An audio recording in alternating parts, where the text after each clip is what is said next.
여러분, 믿기 힘든 소식 하나 전해드립니다.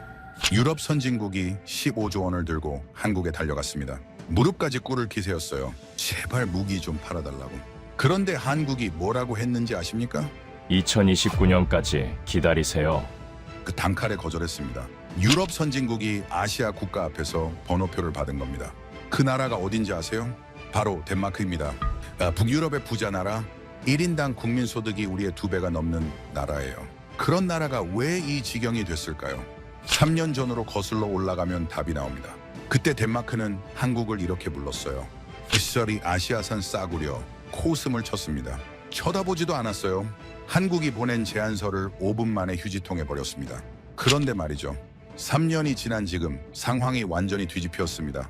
이 이야기를 전해주실 분은 나토에서 28년간 일한 스웨덴 출신 군사 전문가입니다. 유럽 방산 시장의 모든 걸 직접 눈으로 본 사람이에요. 도대체 그 3년 동안 무슨 일이 있었던 걸까요? 왜 유럽이 한국 앞에 줄을 서게 됐을까요? 그 충격적인 역전의 전말, 지금 바로 들어보시겠습니다. 시작에 앞서 좋아요와 구독 눌러주시면 한국의 더 많은 이야기를 소개하는 데에 큰 힘이 됩니다. 안녕하세요. 저는 빅토르 홀른베리입니다. 스웨덴 사람이고 나토 유럽 방위협력국에서 28년을 일했습니다. 군사 분석관이었어요. 냉전부터 지금까지 유럽 방산의 모든 흥망성쇠를 직접 목격해온 사람이지요.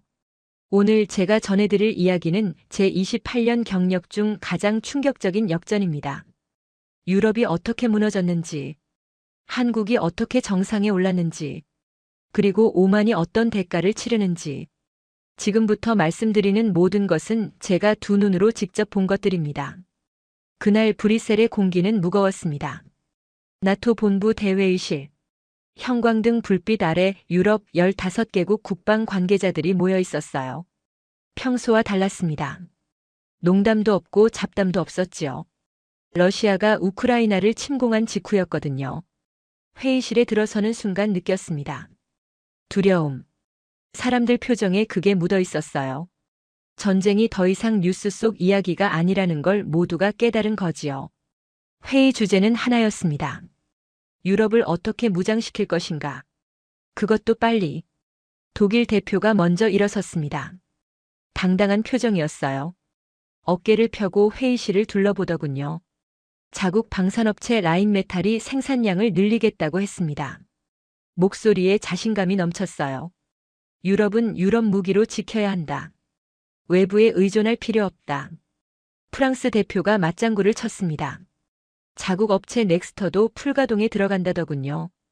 2년이면 상당량 공급이 가능하다고 했어요. 박수가 터졌습니다. 저도 손뼉을 쳤습니다. 유럽의 힘을 보여주자는 분위기였으니까요. 회의실 전체가 안도감에 휩싸였어요. 우리끼리 해결할 수 있다. 그런 공감대가 형성된 거지요. 그때였습니다. 폴란드 대표가 손을 들었어요. 회의실이 조용해졌습니다. 다들 의아한 표정이었지요. 분위기 좋은데 왜 끼어드나 싶은 눈치였어요. 폴란드 대표는 잠시 망설이더니 입을 열었습니다. 한국 옵션도 검토해봐야 하지 않을까요? 순간 공기가 얼어붙었습니다. 한국이라는 단어가 나오자마자 회의실 분위기가 싸늘하게 변했어요.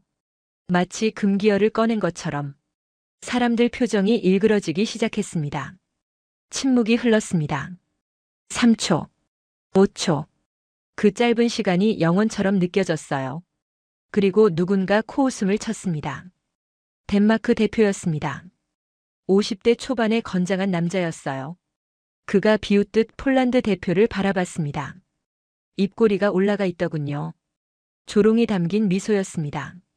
동유럽은 급하니까요. 아무거나 사려고 하잖아요. 등골이 서늘해지는 순간이었습니다. 모욕이었어요. 회의실에서 대놓고 한 나라를 깔아뭉개는 발언이었습니다. 그런데 놀라운 건 따로 있었어요. 아무도 제지하지 않았습니다. 오히려 여기저기서 웃음이 새어나왔지요. 독일 대표가 거들었습니다. 아시아 무기가 유럽 환경에서 통할 거라고 생각합니까? 우리는 실험 대상이 아닙니다. 영국 대표도 끼어들었어요. 나토의 표준은 나토 무기입니다. 아시아 물건으로 장난치지 맙시다. 장난이라니요. 저는 그 단어에 가슴이 철렁했습니다. 한 나라의 진지한 제안을 장난이라고 표현하다니.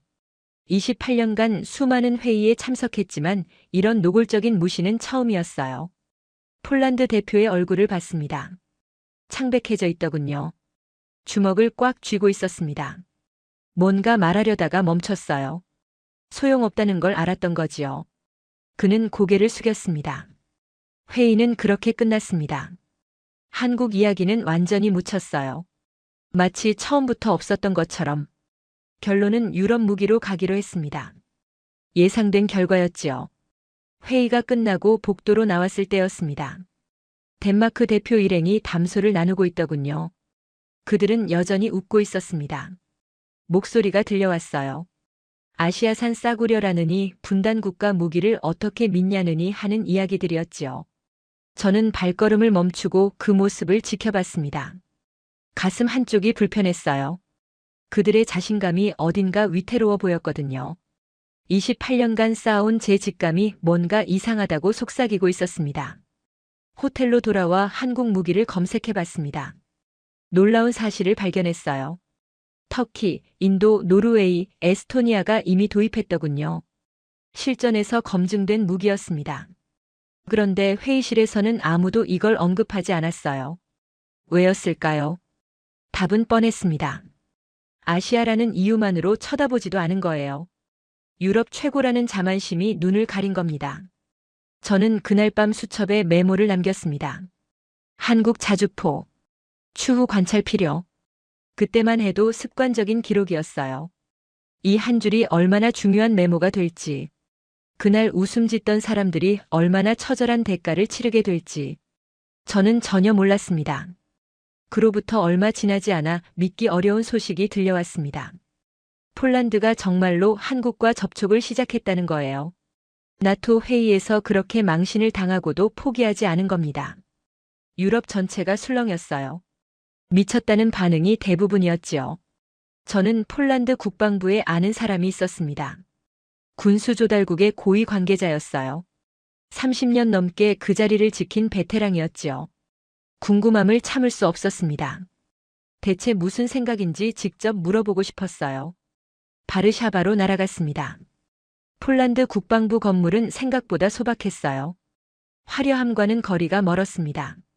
복도를 걸으며 느꼈지요. 이 나라는 허세를 부릴 여유가 없구나. 그를 만났을 때 첫인상이 강렬했습니다. 눈빛이 단단했어요. 흔들림이 없었습니다. 브뤼셀 회의에서 고개를 숙이던 그 폴란드 대표와는 완전히 다른 사람 같았지요. 그가 저를 창가로 이끌었습니다. 창밖으로 바르샤바 시내가 보였어요. 평화로운 풍경이었습니다. 하지만 그는 다른 곳을 가리켰어요. 동쪽이었습니다. 저기서 바르샤바까지 350km입니다. 러시아 국경 칼리닌그라드를 말하는 거였어요. 전차로 하루면 닿는 거리라고 했습니다. 저는 말문이 막혔어요. 지도로만 보던 숫자가 갑자기 현실로 다가왔거든요. 그가 물었습니다. 독일은 러시아와 얼마나 떨어져 있는지 아느냐고요. 프랑스는 어떠냐고요. 저는 대답하지 못했습니다. 그들에게 러시아는 뉴스 속 이야기예요. 먼 나라 얘기지요. 하지만 폴란드에게는 코앞의 현실이었습니다. 매일 밤 잠들기 전에 떠오르는 악몽 같은 존재였던 거예요. 그가 말을 이었습니다. 할아버지가 1944년 바르샤바 봉기에 참여했다고 했어요. 나치에 맞서 싸웠다더군요. 살아남은 건 기적이었다고요. 돌아가시기 전에 남긴 말씀이 있었답니다. 폴란드는 항상 강대국 사이에 끼어 있다. 우리가 약하면 짓밟힌다. 역사가 증명했다. 그 말씀이 평생 가슴에 남았다고 했어요. 저는 묵묵히 들었습니다. 반박할 수가 없었어요. 역사가 그의 편이었으니까요. 폴란드는 수백 년간 강대국들에게 짓밟혀왔습니다. 지도에서 사라졌다가 다시 나타나기를 반복한 나라였지요. 그런 나라가 안보 문제에서 남의 눈치를 볼 수 있겠습니까? 그가 책상 위에서 서류를 집어들었습니다. 한국 자주포 관련 자료였어요. 두툼한 파일이었습니다. 최소 수백 페이지는 되어 보였지요. 저는 놀랐습니다. 이 정도로 철저하게 준비했을 줄 몰랐거든요. 그가 핵심을 짚어줬습니다. 독일 자주포를 사면 4년을 기다려야 한다고 했어요. 프랑스 것은 5년이고요. 그것도 확실하지 않다더군요. 생산 라인이 이미 꽉 차 있어서 언제 받을 수 있을지 모른다는 거였습니다. 반면 한국은 계약 후 16개월 안에 첫 물량을 보내준다고 했어요. 16개월과 4년. 이 차이가 얼마나 큰지 아시겠습니까? 그가 창밖을 다시 바라봤습니다. 동쪽을요. 4년 동안 러시아가 가만히 있을 거라고 생각하십니까? 그가 조용히 물었어요. 저는 대답하지 못했습니다. 아니, 대답할 수 없었지요. 그때 저는 깨달았습니다. 브뤼셀 회의에서 서유럽 사람들이 폴란드를 비웃었던 이유를요. 그들은 급하지 않았던 거예요. 러시아가 먼 나라니까요. 전쟁이 남의 일이니까요. 그래서 여유롭게 유럽 자존심을 운운할 수 있었던 겁니다. 하지만 폴란드는 달랐습니다. 내일 당장 전쟁이 터질 수도 있는 나라였어요. 자존심 따질 여유가 없었지요. 살아남아야 했습니다. 그게 전부였어요. 그가 마지막으로 한마디를 덧붙였습니다. 우리는 급한 게 아닙니다. 현실적인 거예요. 그 말이 가슴에 깊이 박혔습니다. 저는 고개를 끄덕일 수밖에 없었어요. 28년간 유럽 방산을 분석해왔지만 이렇게 명쾌한 논리는 처음 들었거든요. 바르샤바를 떠나는 비행기 안에서 창밖을 바라봤습니다. 구름 사이로 유럽 대륙이 보였어요. 평화로워 보였지요. 하지만 그 평화 아래 균열이 시작되고 있었습니다. 저만 그걸 느끼고 있는 것 같았어요. 얼마 뒤 폴란드가 공식 발표를 했습니다. 한국과 25조 원 규모의 방산 계약을 체결했다고요. 자주포 672문, 전차 180대, 다연장 로켓 218문, 경공격기 48대, 유럽 역사상 최대 규모의 단일 방산 계약이었습니다. 유럽 전체가 발칵 뒤집혔어요. 언론들이 앞다투어 보도했습니다. 폴란드의 도박이라느니 무모한 선택이라느니 하는 기사들이 쏟아졌지요. 서유럽 국가들은 공개적으로 우려를 표명했습니다. 덴마크 대표가 또 한마디 했더군요. 동유럽은 역시 급하다고요. 그 말을 듣고 저는 씁쓸하게 웃었습니다. 아직도 모르는구나 싶었어요. 급한 게 아니라 현실적인 거라는 걸요. 폴란드를 비웃던 유럽에 금이 가기 시작한 건 그로부터 얼마 지나지 않아서였습니다. 처음에는 작은 뉴스였어요. 독일 라인메탈이 납기 일정을 조정한다는 발표였지요. 대수롭지 않게 넘어갈 수도 있는 소식이었습니다. 하지만 저는 그 순간 심장이 덜컥 내려앉았어요. 기존 3년에서 5년 이상으로 연장된다는 내용이었거든요. 5년이라니. 러시아가 우크라이나를 침공한 마당에 5년을 기다리라는 겁니다. 유럽 국가들이 경악했어요. 브뤼셀 회의에서 그렇게 자신만만하게 큰 소리치던 독일이었습니다. 2년 안에 상당량 공급하겠다고 장담했던 그 독일이요. 약속이 휴지 조각이 된 거예요. 바로 다음 날 프랑스 넥스터도 비슷한 발표를 했습니다. 부품 수급 문제로 생산이 지연된다더군요. 일부 계약은 6년 이상 걸릴 수도 있다고 했어요. 저는 그 뉴스를 보면서 혀를 내둘렀습니다. 6년이면 대통령이 2번 바뀔 시간이에요. 유럽 방산의 자존심이 무너지고 있었습니다. 저는 그때 나토 내부 보고서를 작성하고 있었어요. 각국 방산 현황을 분석하는 문서였지요. 숫자를 정리하다가 손이 멈췄습니다. 믿기 어려운 현실이 눈앞에 펼쳐져 있었거든요. 독일은 자국군 물량도 제때 공급받지 못하고 있었습니다. 세계 최고라고 자부하던 라인메탈이 정작 독일군에게 약속한 물량을 맞추지 못하는 거예요. 수출에 급급해서 자국 군대를 뒷전으로 밀어둔 결과였습니다. 아이러니했지요. 유럽 무기로 유럽을 지키자던 그들이 정작 자기 나라도 제대로 무장시키지 못하고 있었으니까요. 프랑스도 사정은 마찬가지였습니다. 넥스터가 중동과 인도 계약을 우선하면서 자국군 납품이 밀렸어요. 돈이 되는 쪽을 먼저 챙긴 거지요. 저는 씁쓸하게 웃을 수밖에 없었습니다. 브뤼셀 회의에서 아시아 무기를 조롱하던 그들이 정작 아시아와 중동에 무기를 팔아 돈벌이하고 있었으니까요. 하지만 진짜 충격은 따로 있었습니다. 이스라엘 소식이었어요. 중동에서 전쟁이 터지자 이스라엘 정부가 긴급 조치를 발표했습니다. 자국 방위 우선 원칙을 적용한다는 거였지요. 모든 수출 계약을 무기한 연기하겠다고 했어요. 무기한이라니. 그 단어가 주는 무게감을 아시겠습니까? 덴마크가 직격탄을 맞았습니다. 덴마크는 이스라엘에서 아테모스 자주포 24문을 도입하기로 계약해둔 상태였거든요. 8천억 원 규모의 대형 계약이었습니다.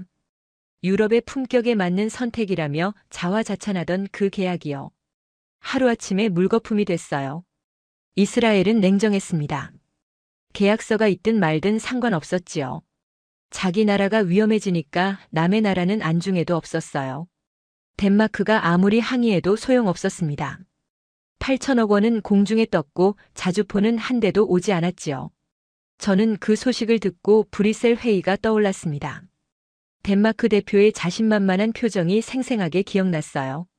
아시아 물건으로 장난치지 말라던 그 목소리도요. 이스라엘은 신뢰할 수 있는 파트너라고 했었지요. 한국 같은 나라와는 다르다고요. 그런데 결과가 어떻게 됐습니까? 신뢰할 수 있다던 이스라엘은 덴마크를 버렸습니다. 계약서 따위는 휴지 조각이 됐지요. 반면 한국은 묵묵히 폴란드와의 약속을 지키고 있었어요. 어느 쪽이 진짜 신뢰할 수 있는 파트너였는지 답이 나온 거예요.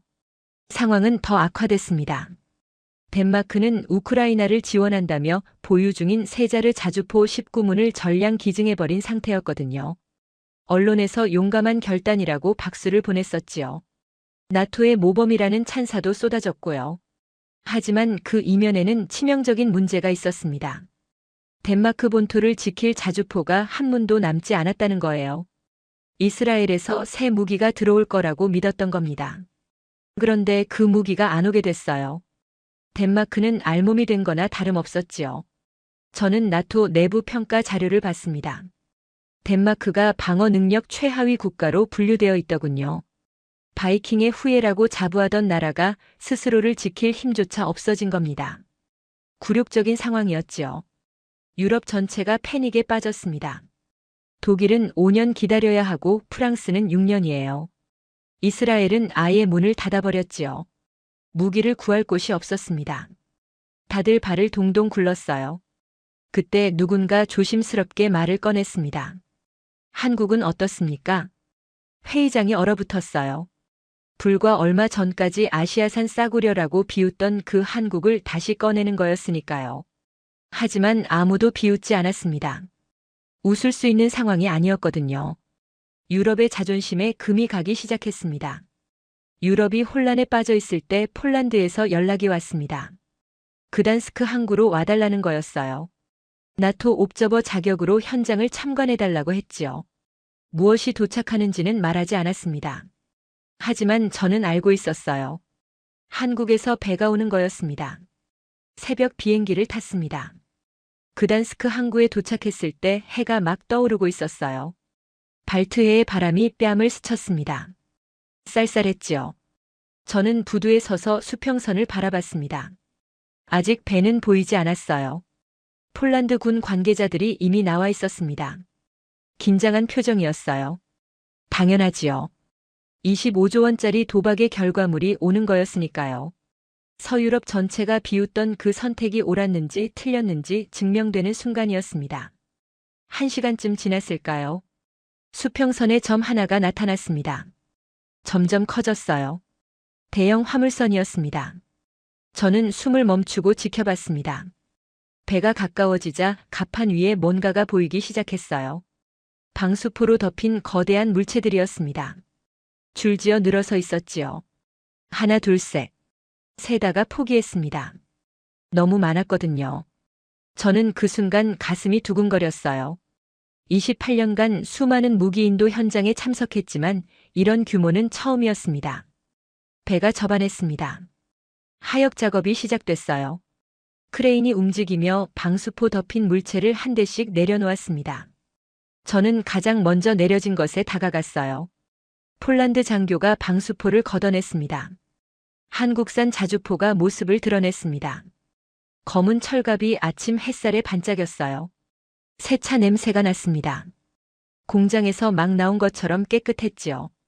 흠집 하나 없었어요. 저는 한 바퀴 돌며 살펴봤습니다. 완벽했습니다. 운송 중 손상 제로라고 폴란드 측 담당자가 말했어요. 대형 화물선으로 지구 반바퀴를 돌아왔는데 흠집 하나 없다니. 포장과 운송 관리가 얼마나 철저했는지 알 수 있었지요. 저는 옆에 있던 폴란드 장교에게 물었습니다. 계약 후 얼마나 걸린 거냐고요. 그가 시계를 확인하더니 대답했어요. 정확히 15개월 27일이라고요. 약속보다 3일 빨랐다고 했습니다. 저는 귀를 의심했습니다. 방산 계약에서 납기를 앞당기는 경우는 거의 없어요. 늦으면 늦었지 빠른 적은 본 적이 없었거든요. 그런데 한국은 약속보다 빨리 보낸 겁니다. 16개월 안에 보내겠다더니 정말로 지킨 거예요. 하역 작업은 하루 종일 계속됐습니다. 저는 그 자리를 떠나지 않았어요. 마지막 한 대까지 지켜봤습니다. 48문 전부 완벽한 상태였지요. 독일이 5년 기다리라고 할 때 한국은 16개월 만에 해낸 겁니다. 다음 날 시험 사격이 진행됐습니다.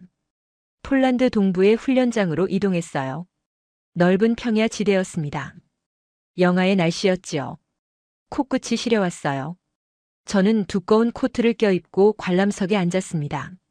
한국산 자주포들이 일렬로 늘어섰습니다. 포신이 하늘을 향해 올라갔어요. 긴장감이 감돌았습니다. 폴란드 포병들이 처음 다루는 장비였거든요. 교육을 받긴 했지만 실전은 다르지요. 과연 제대로 작동할까? 첫 발이 발사됐습니다. 굉음이 훈련장을 뒤흔들었어요. 귀가 먹먹해졌습니다. 포탄이 날아가 멀리 있는 표적에 명중했지요. 폭발이 일어났습니다. 저는 스톱워치를 눌렀어요. 습관이었지요. 연속 발사가 이어졌습니다. 쾅쾅쾅. 일정한 간격으로 포탄이 쏟아졌어요. 저는 시간을 쟀습니다. 10초에 6발이었지요. 분당 36발 속도였습니다. 공식 사양보다 빨랐어요. 그 다음이 진짜 충격이었습니다. 이동 사격 시연이 시작됐거든요. 자주포가 달리면서 포를 쏘는 겁니다. 이건 정말 어려운 기술이에요. 대부분의 자주포는 멈춰야만 사격할 수 있거든요. 움직이면서 정확하게 맞추는 건 차원이 다른 문제입니다. 한국산 자주포가 시속 30km로 달리기 시작했습니다. 울퉁불퉁한 지형이었어요. 차체가 심하게 흔들렸지요. 그 상태에서 발사가 됐습니다. 저는 숨을 멈추고 지켜봤어요. 표적에 명중했습니다. 저는 눈을 비볐어요. 믿기 어려웠거든요. 달리면서 쐈는데 맞췄다니. 옆에 있던 독일 무관의 얼굴이 굳어지는 게 보였습니다. 그도 충격을 받은 거지요. 시험 사격이 끝나고 결과가 발표됐습니다. 명중률 98%. 극한의 추위 속에서 단 한 번의 오작동도 없었다고 했어요. 폴란드 장교가 제게 다가와 말했습니다. 독일은 아직 서류 검토 중이라면서요. 저는 웃지 않았습니다. 웃을 수가 없었어요. 눈앞에서 역사가 바뀌고 있었거든요. 아시아 무기는 유럽 환경에서 안 통한다던 그 말이 얼마나 무지했는지 증명되는 순간이었습니다. 호텔로 돌아와 보고서를 작성했습니다. 한국산 자주포 유럽 환경에서 완벽히 작동. 예상을 뛰어넘음. 그렇게 적었어요.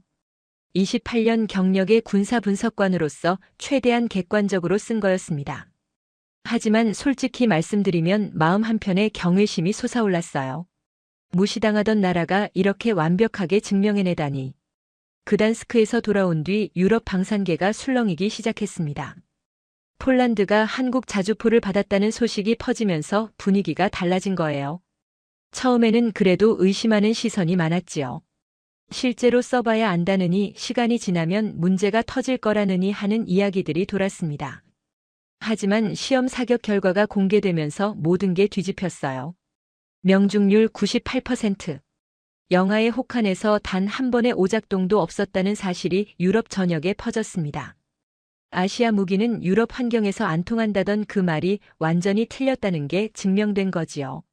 조용하던 전화기가 울리기 시작했습니다. 노르웨이에서 먼저 연락이 왔어요. 한국 자주포에 대해 알고 싶다고 했지요. 그 다음은 에스토니아였습니다. 폴란드가 어떻게 계약했는지 물어왔어요. 핀란드도 연락했고 루마니아도 접촉해왔습니다. 저는 나토 내부에서 이 흐름을 지켜보고 있었어요. 재미있는 현상이 벌어지고 있었거든요. 공식적으로는 아무도 한국을 언급하지 않았습니다. 회의석상에서는 여전히 유럽 무기가 최고라는 말만 오갔지요. 하지만 회의가 끝나고 복도에서는 다른 이야기가 오갔어요. 한국 연락처 아느냐고 서로 물어보는 거였습니다. 얼마 뒤 정말 믿기 어려운 소식이 들려왔어요. 독일 국방장관이 폴란드에 전화를 걸었다는 겁니다. 유럽 최강의 방산 국가 독일이요. 브뤼셀 회의에서 아시아 무기를 조롱하던 바로 그 독일이 먼저 손을 내민 거예요. 저는 그 소식을 듣고 한참 동안 멍했습니다. 28년간 유럽 방산을 지켜봤지만 이런 일은 처음이었거든요. 독일이 동유럽 국가에게 배우겠다고 연락하다니. 불과 얼마 전만 해도 상상할 수 없는 일이었지요. 독일 장관이 폴란드에 물은 내용은 간단했다고 해요. 어떻게 한 거냐고요? 비결이 뭐냐고요? 한국과 어떻게 접촉했는지 알려달라고요. 자존심 강한 독일이 고개를 숙인 겁니다. 현실 앞에서 자존심은 아무 의미가 없었던 거지요. 폴란드 측 답변이 걸작이었습니다. 자존심을 버렸다고 했대요. 유럽 무기가 최고라는 자존심을 내려놓고 객관적으로 봤더니 답이 나왔다고요. 성능, 가격, 납기 3가지 모두 한국이 앞섰다고 했지요. 독일 장관이 할 말을 잃었다더군요. 저는 그 이야기를 전해 듣고 씁쓸하게 웃었습니다. 브뤼셀 회의에서 폴란드를 비웃던 그 장면이 떠올랐거든요. 동유럽은 급하니까 아무거나 산다던 그 조롱이요. 이제 그 조롱이 부메랑이 되어 돌아온 거였습니다. 독일만 그런 게 아니었어요. 프랑스도 움직이기 시작했습니다. 영국도 관심을 보였지요. 네덜란드와 체코도 한국에 문의를 넣었어요. 불과 얼마 전까지 아시아 무기라며 코웃음 치던 나라들이 줄줄이 손을 내밀기 시작한 겁니다. 유럽의 자존심이 무너지고 있었습니다. 저는 그 광경을 보면서 묘한 감정을 느꼈어요. 통쾌하진 않았습니다. 오히려 불안했지요. 유럽이 이렇게 무력하다는 게 드러나고 있었으니까요. 우리가 그동안 얼마나 허세에 취해 있었는지 적나라하게 보여주는 것 같았어요. 하지만 진짜 충격은 따로 있었습니다. 한국 측 답변이 돌아왔거든요. 유럽 각국의 문의에 대한 답변이요. 저는 나토 내부 채널을 통해 그 내용을 접했습니다. 죄송합니다. 2028년 이후에 연락주세요. 저는 그 문장을 보고 한참 동안 화면을 응시했어요. 2028년이라니. 지금 연락해도 최소 4년은 기다려야 한다는 거였습니다. 독일 라인메탈이 5년 기다리라고 했을 때 유럽이 경악했잖아요. 그런데 이제는 한국한테도 4년을 기다리라는 소리를 듣게 된 겁니다. 입장이 완전히 뒤바뀐 거였습니다. 한국 생산 라인은 이미 꽉 차 있었어요. 폴란드 물량이 있고 호주가 있고 노르웨이가 있고 에스토니아가 있었지요. 7년치 주문이 밀려 있다고 했습니다. 뒤늦게 달려와 봤자 줄 끝에 설 수밖에 없는 상황이었어요. 저는 그때 깨달았습니다. 선택에는 때가 있다는 것을요. 기회가 왔을 때 잡지 않으면 나중에 아무리 발버둥쳐도 소용없다는 것을요. 폴란드는 모두가 비웃을 때 용기 있게 손을 내밀었습니다. 그래서 맨 앞줄에 설 수 있었지요. 나머지는 뒤늦게 깨닫고 달려왔지만 이미 늦은 거였어요. 유럽 최고라던 자존심이 이렇게 처참하게 무너질 줄 누가 알았겠습니까? 유럽이 한국 앞에 줄을 서기 시작하면서 기묘한 풍경이 펼쳐졌습니다. 불과 얼마 전까지 아시아산 싸구려라며 비웃던 나라들이 이제는 제발 팔아달라고 사정하는 입장이 된 거예요. 저는 나토 본부에서 이 상황을 지켜보면서 역사의 아이러니를 느꼈습니다. 매일같이 새로운 소식이 들려왔어요. 노르웨이가 한국과 접촉했다는 뉴스가 떴습니다. 핀란드도 공식적으로 관심을 표명했지요. 루마니아는 아예 대표단을 한국에 보냈어요. 모두가 같은 말을 했습니다.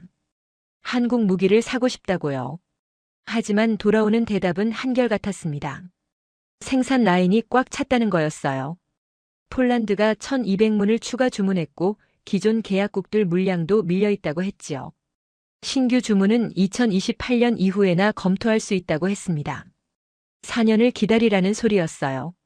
저는 그 상황을 보면서 입장이 완전히 뒤바뀌었다는 걸 실감했습니다. 예전에는 한국이 유럽에 와서 제발 사달라고 했거든요. 우리 무기 한번 봐달라고요. 그때 유럽은 콧방귀를 뀌었지요. 이제는 유럽이 한국에 가서 사정하고 있었습니다. 더 충격적인 건 한국의 태도였어요. 급하게 받아주지 않았습니다. 돈을 더 준다고 해도 안 된다고 했지요. 먼저 약속한 나라들이 있으니 순서를 지켜야 한다는 거였어요.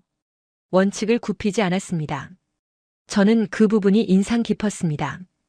보통 방산 업체들은 돈 앞에서 원칙을 버리거든요. 더 많이 주는 쪽으로 물량을 돌리는 게 일반적이에요. 하지만 한국은 달랐습니다. 먼저 믿어준 나라들과의 약속을 지키는 게 우선이라고 했지요. 신뢰를 판다는 말이 뭔지 알 것 같았습니다. 한국은 단순히 무기를 파는 게 아니었어요. 신뢰를 쌓고 있었던 겁니다. 폴란드가 어려울 때 손을 내밀어 준 것처럼 먼저 믿어준 나라들을 끝까지 책임지는 거였지요. 그게 장기적으로 더 큰 가치를 만든다는 걸 알고 있었던 거예요. 반면 유럽 업체들은 어땠습니까? 이스라엘은 자국 사정이 급해지니까 덴마크와의 계약을 휴지 조각으로 만들었습니다. 독일은 돈 되는 수출에 급급해서 자국군 물량도 제때 못 줬지요. 프랑스도 마찬가지였어요. 신뢰라는 건 애초에 없었던 겁니다. 나토 회의에서 분위기가 완전히 달라졌습니다. 예전에는 유럽 무기로 유럽을 지키자는 말이 당연하게 통했어요. 이제는 아무도 그런 말을 꺼내지 않았습니다. 꺼냈다가는 비웃음만 사는 분위기가 된 거지요. 대신 다른 이야기가 오갔습니다. 한국과 어떻게 관계를 개선할 수 있을까? 어떻게 하면 줄을 앞당길 수 있을까? 이런 논의가 진지하게 이루어졌어요. 불과 얼마 전만 해도 상상할 수 없는 광경이었지요. 저는 회의석상에서 한 가지 제안을 했습니다. 한국을 전략적 파트너로 공식 인정해야 한다고요. 더 이상 아시아의 작은 나라로 볼 게 아니라 나토의 핵심 협력 대상으로 대우해야 한다고 했지요. 예전 같았으면 비웃음을 샀을 겁니다. 하지만 아무도 반대하지 않았어요. 오히려 고개를 끄덕이는 사람들이 많았지요. 현실이 바뀌면 인식도 바뀌는 법입니다. 유럽은 이제 한국을 무시할 수 없게 됐어요. 그런데 한 나라만 조용했습니다. 덴마크였어요. 다른 나라들이 한국과 접촉하느라 바쁠 때 덴마크만 아무 움직임이 없었지요. 이상했습니다. 가장 급한 나라가 덴마크였거든요. 자주포가 한문도 없는 나라니까요. 얼마 뒤 그 이유를 알게 됐습니다. 덴마크는 조용히 큰 그림을 준비하고 있었던 거예요. 다른 나라들처럼 문이나 넣는 게 아니라 아예 판을 뒤집을 승부수를 준비하고 있었지요. 15조 원이라는 천문학적인 금액을 들고 직접 한국으로 날아갈 계획이었습니다. 덴마크가 움직인다는 소식을 들은 건 어느 날 저녁이었습니다. 나토 내부 채널을 통해 정보가 들어왔어요. 덴마크 국방부 고위 관계자가 직접 한국행 비행기에 오른다는 거였지요. 그것도 15조 원 규모의 긴급 구매 제안서를 들고요. 저는 그 소식을 듣고 숨이 멎는 것 같았습니다. 15조 원이라니. 덴마크가 동원할 수 있는 모든 예산을 긁어모은 금액이었어요. 국방 특별 예산의 예비비까지 전부 털어서 만든 거라고 했습니다. 나라의 운명을 건 마지막 승부수였지요. 저는 복잡한 심정이었습니다. 솔직히 말씀드리면 덴마크가 안쓰러웠어요.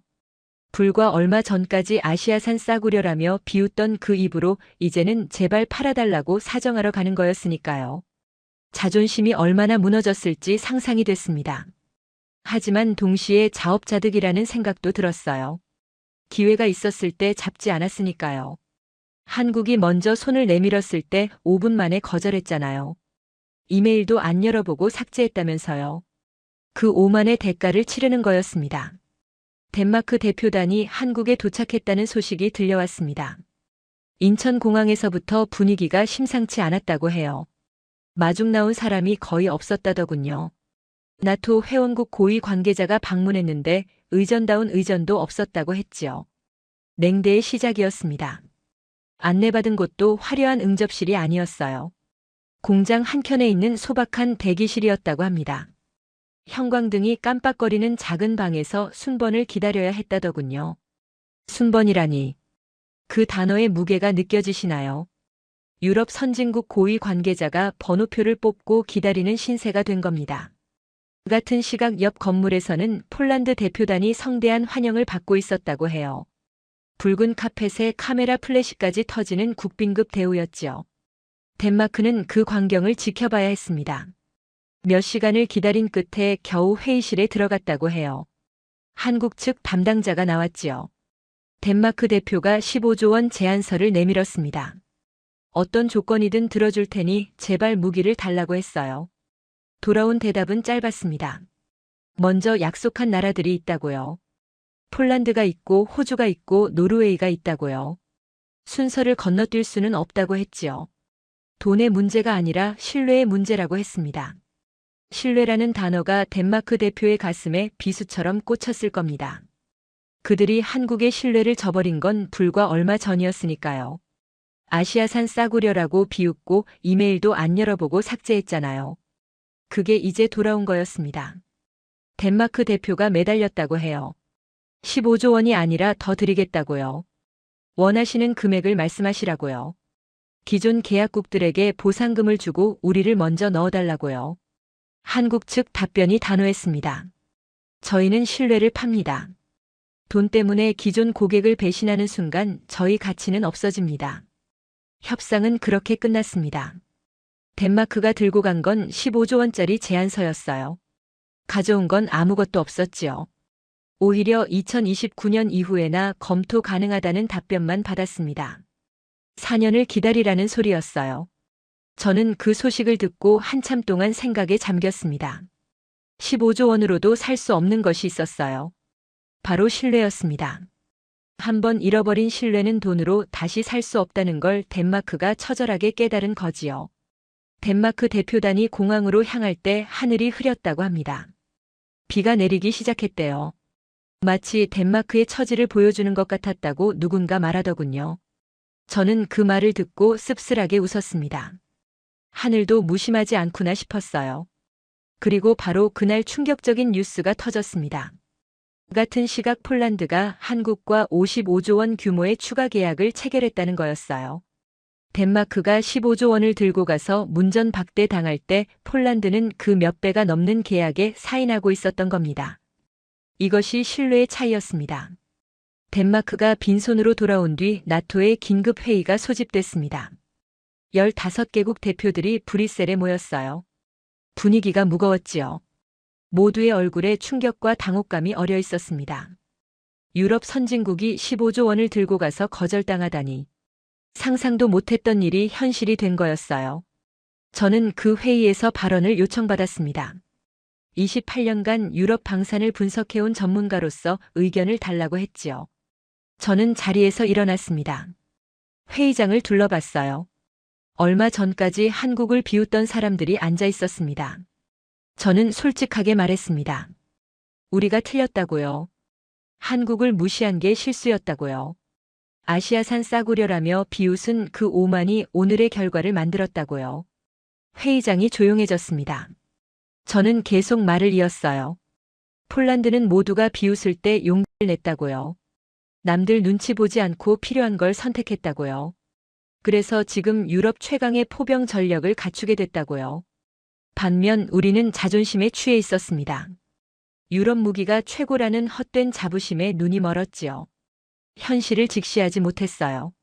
그 사이 세상은 바뀌고 있었는데 우리만 그 자리에 서 있었던 겁니다. 저는 덴마크 대표를 바라봤습니다. 고개를 숙이고 있더군요. 아무 말도 하지 않았어요. 할 말이 없었겠지요. 불과 얼마 전 한국을 조롱하던 그 사람이었습니다. 지금은 15조 원을 들고 가서 문전박대를 당하고 돌아온 처지였어요. 저는 마지막으로 이렇게 말했습니다. 겸손한 자가 이기고 오만한 자가 진다고요. 역사가 다시 한번 증명했다고요. 회의가 끝나고 저는 창가에 섰습니다. 브뤼셀의 밤하늘이 보였어요. 나토 본부 건물의 불빛이 반짝이고 있었지요. 28년간 이곳에서 일하면서 수많은 변화를 봤습니다. 하지만 이렇게 극적인 역전은 처음이었어요. 문득 한국이라는 나라가 궁금해졌습니다. 어떻게 저렇게 할 수 있을까요? 무시당하면서도 묵묵히 실력을 쌓고 기회가 왔을 때 완벽하게 증명해내는 것. 돈보다 신뢰를 앞세우는 것. 먼저 믿어준 사람을 끝까지 책임지는 것. 저는 그때 문득 깨달았습니다. 한국이 특별한 게 아니었어요. 원래 그래야 하는 건데 우리가 잊고 있었던 거였지요. 약속을 지키고 신뢰를 쌓는 것. 그게 모든 관계의 기본인데 우리는 돈과 이익에 눈이 멀어 그걸 잃어버렸던 겁니다. 한국은 그 기본을 지킨 것뿐이었어요. 얼마 뒤 한국을 방문할 기회가 생겼습니다. 나토 대표단의 일원으로 창원에 있는 공장을 견학했지요. 거대한 시설이었습니다. 축구장 수십 개를 합친 것보다 더 넓었어요. 그 안에서 자주포가 줄줄이 생산되고 있었습니다. 연간 생산량이 300문이라고 했어요. 독일의 10배가 넘는 숫자였습니다. 그런데 더 놀라운 건 따로 있었어요. 공장 곳곳에 붙어 있는 각국 국기였습니다. 폴란드, 노르웨이, 에스토니아, 호주, 이집트. 세계 각국이 줄을 서서 기다리고 있었지요. 저는 한국 담당자에게 물었습니다. 왜 돈보다 신뢰를 앞세우느냐고요? 더 많이 주는 쪽에 먼저 팔면 이익이 더 크지 않느냐고요. 그가 웃으며 대답했습니다. 단기적으로는 그렇다고요. 하지만 장기적으로는 아니라고요. 신뢰를 쌓으면 고객이 떠나지 않는다고요. 그게 진짜 이익이라고요.